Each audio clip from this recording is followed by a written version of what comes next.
I get so much fun showing you around Marathon Village Cemetery. Today, we're gonna hit the road, and I'm gonna show you where all the rest of my ancestors are in Cortland County on this episode of We Tell Their Stories.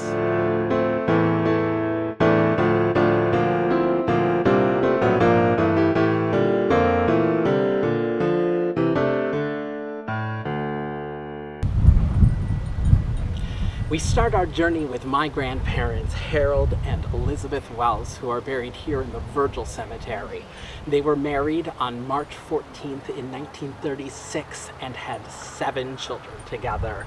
Harold was affectionately known as Red, and his story is going to need an entire video for itself, but we will eventually visit his biological mother, Kate, his biological father, Lyman, and also his adoptive or foster family, the Courtneys, who are down the hill that way. Elizabeth is where we connect to the families of the Roes and the Brinks. She was known as Betty, and I was lucky enough to know my Grandma Wells for just a little bit. A little further down the hill in the Virgil Cemetery, we find Adin and Ada Courtney.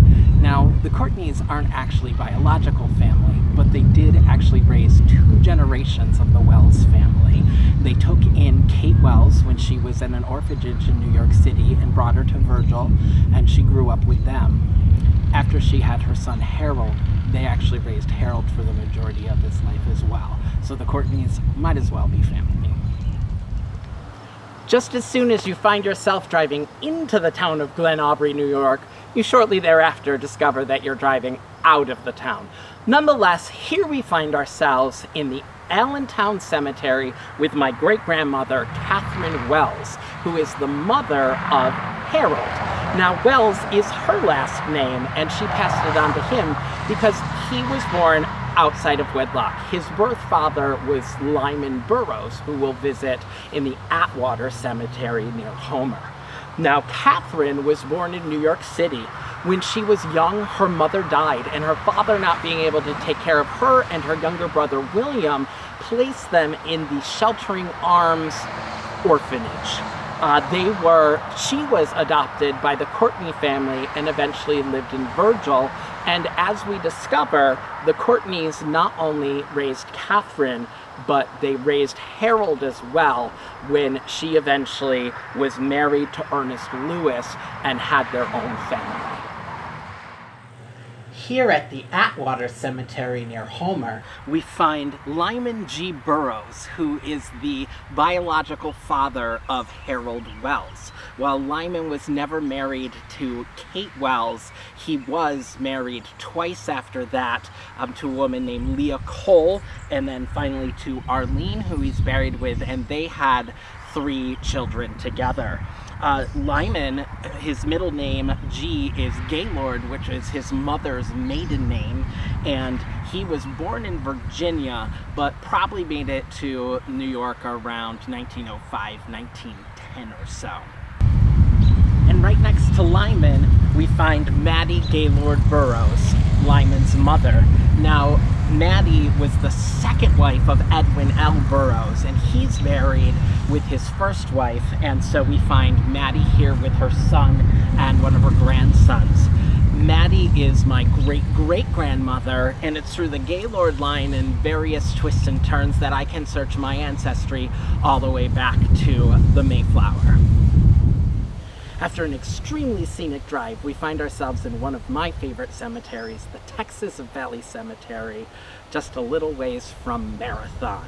If you remember when we visited the Marathon Village Cemetery, we found Charles and Abagail Carter, who are relatives on my grandmother's side, and Abagail's maiden name was Ostrander. And here in the Texas Valley Cemetery, we find her parents, Adam and Martha.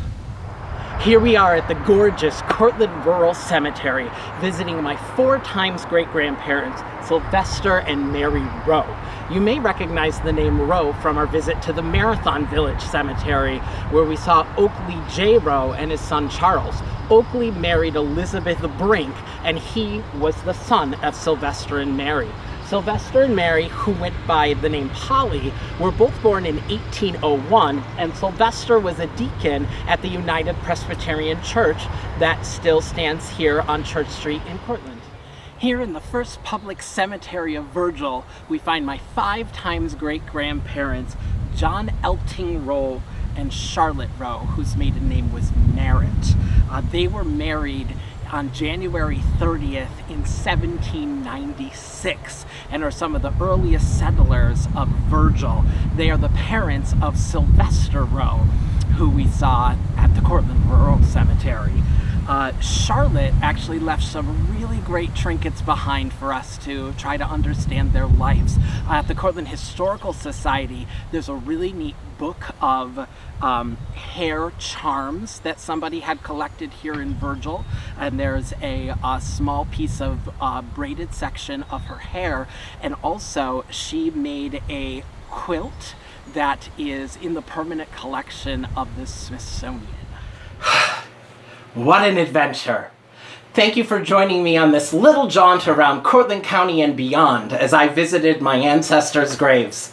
If you enjoyed this video, please like, subscribe to my channel, What's Up Welsakin, and I hope to see you next time.